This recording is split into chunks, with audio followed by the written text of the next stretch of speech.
Hello everybody and welcome to this tutorial video on how to use the ShinyDex Auto Counter. This is a brand new pro feature to ShinyDex that has been worked on incredibly hard by myself, and the ambassadors have done a wonderful job of testing it. You may have heard them talking about it in streams. And this video aims to be able to give you the basics and the advanced versions of how to use the auto counter and best take advantage of it if you are a ShinyDex Pro member. Now, an auto counter, if you haven't used one before, is basically a way to be able to automatically count your encounters that you experience during a shiny hunt so that you can just take your mind off the aspect of hitting that hotkey or anything like that, just to make it a little bit easier and potentially more reliable as well, because sometimes as humans we have human error and forget things. We are going to be looking at our auto counter today. It can be used with a webcam stream if the webcam feed is very, very steady. But my biggest recommendation is to make sure that we use the OBS virtual camera to be able to get that nice steady stream of captured data that we can then reference to be able to have our auto counters. It's what I do on stream. It's what all the ambassadors do. And I think step one for all of that sort of stuff is making sure we set up our auto counter gameplay scene correctly. Let's dive into that. Here we can see I've got a nice fresh OBS instance. For the purpose of this tutorial video, I'm going to take it through step by step so that we can see how it works. The first thing you want to do is make a new scene. We're going to call this Auto Counter Gameplay. Now, you can do this with your live scene. However, if you are swapping scenes back and forth, sometimes you might experience some false positives, or sometimes it might get stuck on trying to sort a negative or something like that. So I would always recommend setting up a separate scene that we can add our gameplay to. And then I would add our gameplay at its raw size. Don't scale it up or down. Leave it exactly as it is when you import it. I'm going to be showing you on my current hunt for Relicanth in Ruby and Sapphire on our raw Nintendo consoles here with capture cards. So what we're going to do is we're going to go in, we're going to add our sources, we're going to add our window captures, and then we get to choose our DSs from here. Now you can see I've got one DS there. I'm going to do the second DS here. Obviously you can name these whatever source you like. But you want this in its truest and raw format possible to be able to get the best and most accurate matching that you possibly can. So we've added all of our 4 inputs there, and then we're just going to space these out to make them nice and visible on the screen. Now, in case you didn't know, on OBS, you can do some nice little centerings, transform, fit horizontally. Boom, all there. That is our scene setup. Very, very simple. This may look boring, supposed to. We want as little information going to the counter as possible to make it as fast as possible so it knows what you're hunting. The next thing we want to do is make sure that our virtual web camera is pointing to the right scene. So what we do is we go down to our virtual camera settings here. We click the little cog. We change our output to scene, and then we can choose auto counter gameplay as we set up originally at the start of this video. Once we hit OK and we hit start virtual camera, that'll be it. That is our virtual camera running. It will always show these 4 game screens for me, regardless of whatever is being streamed out to the public. Now, if you aren't a streamer, you can still download OBS and use this camera and make sure your capture cards come in. Or if you are using something like a capture card to be able to put your Switch directly into your computer, you can use the Switch input as well as the webcam if you're using like an Elgato or equivalent, and that will still be a steady enough feed for the auto counter to read.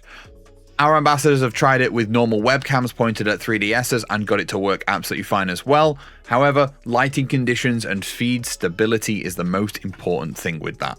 Sometimes you just have to lower your sensitivity settings, but we'll get into that in just a second. Now that we've set up our virtual webcam, we're going to go and head on over to the ShinyDex desktop app and set up a hunt for ourselves to make sure that we can get this working. Now, a bit of a PSA, this will only be available through the desktop app. So we go on over to ShinyDex, let's add a new hunt, and let's call this Relicanth tutorial. And we're going to hunt for Relicanth. And we're going to have a Clamperl and a Chinchou as our extra targets. We're going to do this in Pokemon Ruby and Sapphire. So, I clicked the wrong one. Let's go with Ruby. And we're going to be doing Sweet Scent. I want to catch this in a dive ball. And I'm going to track both encounters and time. To use the auto counter, you have to use both encounters and time. No two ways about it. You got to use both of those features, else the auto counter won't work. Then we're going to click this little green button to create a target for our hunt. Now you can see that we've got a brand new Relicanth hunt here. It's called the tutorial. You can see we've got my current one here with all the stats and stuff. We'll get into those in a minute. But we want to just set up the base auto counter first. So once we've got this, we're going to go into our settings tab. Now that we've got our settings tab, you'll see that we've got a little auto counter settings toggle right at the top. We can click that bad boy and it'll say this feature is experimental, because it will be. Obviously, there's a couple of things that need to happen. This has been rolled out and tested by the ambassadors as much as it possibly can. However, there is nothing quite like the sheer amount and volume of people that are going to be using this to test to see if it'll work elsewhere. So we're going to turn on our auto counter. That is the first thing. Then we are going to choose our source. We're going to choose our OBS virtual camera, the one that we set up previously and started. If we hit start preview, we can see that we've got our gameplay scenes right here, which is a really, really good sign. Now, there is a much more advanced way to set up this auto counter so it can count and track how many of each Pokemon you've seen. We'll get into that at the end of this video, but for now, we're just going to do the normal version. We're going to add our regions, and you can see that we've got this nice UI that pops up. This is really, really simple. What we're going to do is we're first going to get ourselves an encounter. So I'm going to process this real quick. Let's see if there's a shiny. We get our Sweet Sense encounter. And then we want to choose, and we want to be very careful in choosing what we decide to count. Now we need to be able to choose what regioning we want to be able to track. Now, the one consistent thing between all of these particular encounters I would recommend doing is the word wild at the very start of this. So all I'm going to do is click and drag until we get a nice green box where it says wild. And then we're going to just move this here and we can click capture this frame and you can see this is what it's going to track. Now, we do have a little bit of an issue here. Obviously, if there is a Relicanth, then it's going to start with an R instead of a C. So what we're going to do is we're just going to move this further this way and we're going to click capture. The word wild is what we want. Now here we can set our region name. So we're going to call this console 1. We are going to have it as wild and that looks all good to me. So we're going to lock away that bad boy and come away from it. Now you'll have noticed a bunch more settings. I will really quickly run through what those mean, but I would continue to go and set up these regions across every single one until I've got a wild core on every single section. In fact, let's do that now, just before we get into all those advanced settings. So we're going to do wild, capture this frame. We're going to name this console 2. And in fact, we're going to just move this down a little bit. If you want some more precise edits, you can do so down here with the XY coordinates. Let's lock that frame. And then we're going to go capture that frame. I need to move that slightly this way. Perfect. Console 3. Lock that frame. And then last but not least, this one should be console 4. Oh, we can see that we've still got a little bit of text there. Boom. Perfect. And then let's save those regions. Now you can see we've got console region 1, console region 2, console 3, and console 4. They are the names that I have named the regions. All of the regions you set will appear in this box. Then we go into our step 3, which is our settings. Now there are advanced settings, but again, we'll cover those later on. There are 3 presets, if you like. We have relax, we have recommended, and we have strict. Recommended is obviously the recommended. I tend to be a little bit more strict than the recommended, but I like to toggle with these anyway. If you are having issues, these are the best things to be able to mess with. So the first slider we've got is match sensitivity. What this means is how much of a percentage match do we need to be able to class it as a positive encounter? The higher this is, the more strict something will be. The lower this goes down to 0.7. It needs a minimum 70% match, but anything above that, it counts. I like to sit this around 95, give or take. I know it seems quite tight, but I like this a lot. Scan speed, this is how much and how often your frames are scanned. If I'm being honest, I whack this up to 30 because my computer can handle it. If you have an older computer, you might want to lower this down and you might just want to be a bit slower with your actions. But this means that I am able to just absolutely spam my controller and get through those encounters as quickly as possible. And then cooldown. This is really, really cool. A feature of this auto counter is that it has a flag system in place. Now, what that means is when you get an encounter, a successful encounter, it puts a flag up. It goes, hey, this is an encounter. And then when it checks the next frame, oh, and then it starts a countdown. So it'll start, like, for example, an 800 millisecond countdown. When it finds the next frame, it has been 100 milliseconds, and it'll go, hey, that's an encounter, but the flag's already up. Let's restart that timer and keep the flag up. It means that the auto counter will never double count your encounters. It will keep them nice and crisp. I could have this encounter on screen for about 10 hours and it would be absolutely fine. I tend to keep this around the 1.5 to 2 second mark. If the community is needing more time, we will increase the cooldown potential, but it goes between, at the moment, 0 cooldown, which I would never recommend, and 3 seconds or 300 milliseconds. And once we're happy with all those settings, we can just hit save. Now, if we close this pop-up, we can see that our auto counter regions have popped up here. We've got consoles 1, 2, 3, and 4. If I hit the start button, we'll see 100% match because that's what we needed. Okay? Now, let's do a little bit of a live demo so you guys can see it. Let's head back over to our OBS. Resize this window so we can see it. You see no matches there, but we've got a 90% because the way the auto counter works is it scales it back down. Scales everything down to a 32 pixel square and then compares it. So we can see they've got the sliders going up and down. Let's check for a match here. 4 more encounters. We can see the auto counter goes up to 8. Pretty simple. That, in a nutshell, is the very, very basic ways to have the auto counter running. The auto counter will automatically start your timer, and if you have it running here, you'll be able to see that it is green. I would also always recommend stopping it when you've finished a hunt, just to be able to save CPU power so it's not processing frames.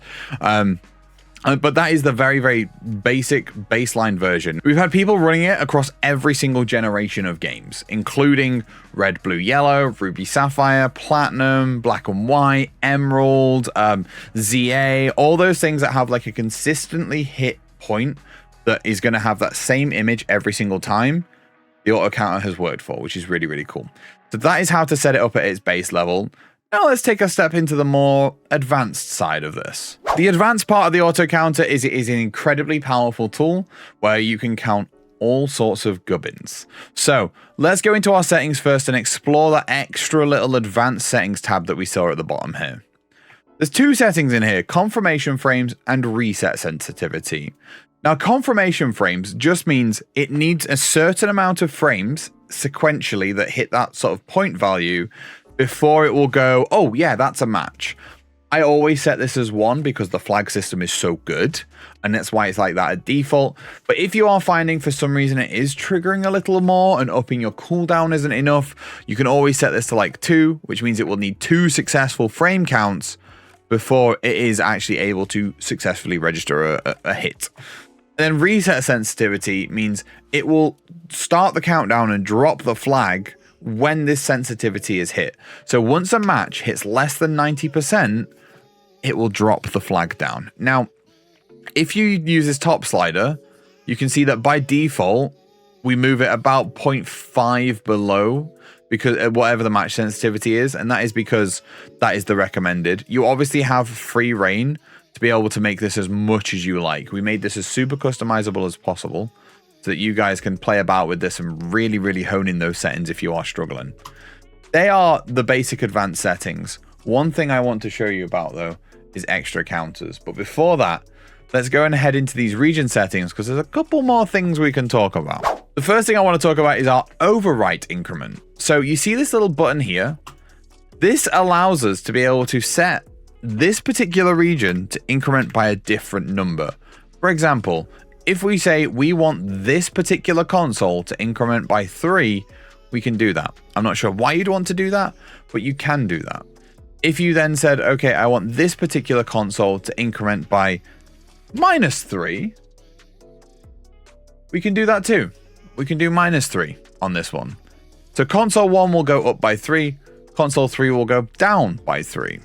Let's test that out.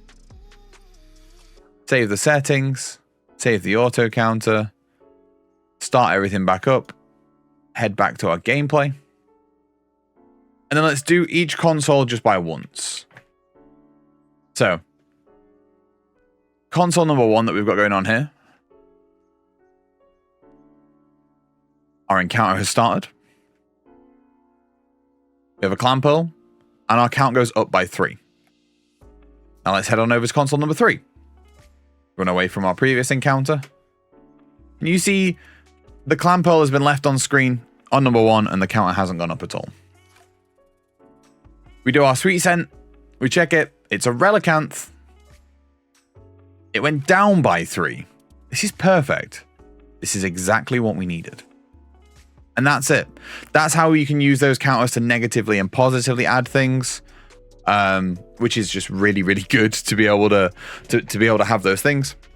And it gives you some more flexibility in being able to show certain stats and things like that on screen if that's what you want to do. The other ability we've got here is to be able to turn off or on a region. That means we can disable or enable a region to be red. So say we want to set something up and maybe use it for later in the hunt, but not right now. We can just go in here and click disable. It will not register and we're good to go. We can just use it. Obviously, the majority of these will be enabled all the time. And then you can see a couple of little stats that we've got here. We can change by pixel the width and the height, the X, the Y coordinates, and we can also see the preview. In this modal as well, we can select our regions by a drop down here, and it will show us our regions if you are ever stuck. Or we can say we only want to see all of our disabled regions, or say we disable region number 1. We go, I only want to see our active regions, so number 1 disappears. Hopefully that makes sense. Nice and simple. Save those regions. Now let me introduce you to the extra counters section. This is crazy.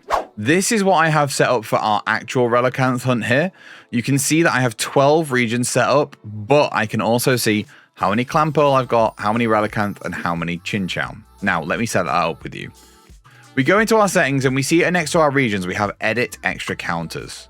Let's add an extra counter. Let's add 3 in total, because that's what we're going to be hunting. Let's go for relicanth on number 1. Let's go for clan pearl on number 2. And let's go for chinchou on number 3. You see we've got a nice little save tick when it's all verified, and we can close that. You can see now in our overlay here, we have 1, 2, 3. We have those all set up. Just double save the config. Always be safe and save. Now in our regions, if we click on these settings, you'll notice that we've got linked extra counters has now showed up as an extra option. So we can go in and we can check multiple or singular of these counters so that we can have stuff set up. So let's reset this region basically. Let's go, actually, let's just delete this region. We want this to count clan pearl for us. And we want to assign this specifically to clan pearl. And then this one, let's unlock it. This one is also going to count clan pearl. You see, I'm being a bit wider with this. That's because these regions are going to be specific. This one, however, is going to capture relicanth. So we're going to apply this one to relicanth. I'm going to lock this, double check this is going to clan pearl. And this one is going to go to chinchou. To save a little bit of time for expediency's sake, we're just going to use the hunt that we've set up on our live stream. Now, because this is set up on the live profile of my OBS and not our demo one, I've just had to switch back over to that so we can see how it all works. So if I hit play, you can see that we're getting some matches there, but we are 2,230 clan pearl, 184 relicanth, and 975 chinchou. Let's watch this timer start. This should up our numbers amazingly. We should get 3 clan pearl and a relicanth, which we do indeed get 3 clan pearl and a relicanth, just like that. And now we can rinse and repeat this, and we can keep a track of every single Pokemon that we find on every single phase. Again, this is mildly laborious to set up originally. I am potentially working on a scanning feature, but for now, this works really, really darn well. I've been using it on my stream for the past couple of days. The ambassadors have been using it on their streams, and it's been going incredibly well. I would genuinely say this is really, really smooth and very, very clean. When you complete or phase a hunt as well, it stores this data in the database. So there will be a feature coming soon, so you can see just how many Pokemon you found during this hunt if you have used the auto counter. And also if you've got a phase set up, you can see the total number of Pokemon that you've seen that phase. So you can say, okay, we're on phase 6 for Relicanth, and we've actually seen 27,000 Clamperl in total, and it will show you the percentages and all those good stats. And with that, our tutorial is done. The auto counter is so easy to use. It is very user friendly. If you have any issues, please head on over to our Discord or chat to one of our ambassadors, as we'll be more than happy to help you out as much as possible. And yeah, I hope you enjoy it, and I hope it brings you many, many shinies and releases a little bit of concentration on hitting that counter button and instead letting the program do it for you. Thank you so much for watching, everybody. I've been Ben. This has been ShinyDex. Happy hunting.